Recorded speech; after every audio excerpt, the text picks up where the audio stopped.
नाशिक जिल्ह्यातील निफाड तालुक्यातील गाजरवाडी गावात बिबट्याच्या हल्ल्यामुळे नागरिकांमध्ये भीतीचे वातावरण निर्माण झाले आहे।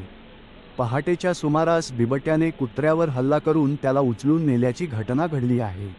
निफाड तालुक्यातील गाजरवाडी येथे दिनांक 6 मार्च 2026 रोजी पहाटे सुमारे 5 वाजण्याच्या सुमारास चंद्रशेखर दत्तात्रेय कापडी यांच्या वस्तीवर बिबट्याने कुत्र्यावर हल्ला केला। या हल्ल्यात बिबट्याने कुत्र्याला उचलून नेल्याची माहिती मिळाली आहे। हा संपूर्ण प्रकार सीसीटीव्ही कॅमेऱ्यात कैद झाला असून परिसरात यापूर्वीही बिबट्याचा वावर आढळल्याची माहिती स्थानिक नागरिकांनी दिली आहे। कापडी वस्तीच्या लगतच रस्ता असून या रस्त्यावरून शाळकरी विद्यार्थी ये जा करत असतात।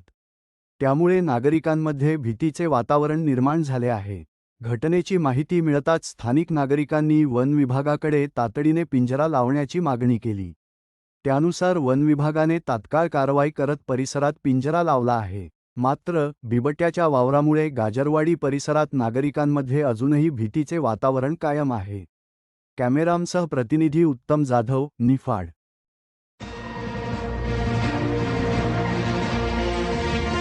अशाच स्थानिक बातम्यांसाठी आमच्या चॅनलला लाईक, शेअर आणि सबस्क्राईब करा। धन्यवाद।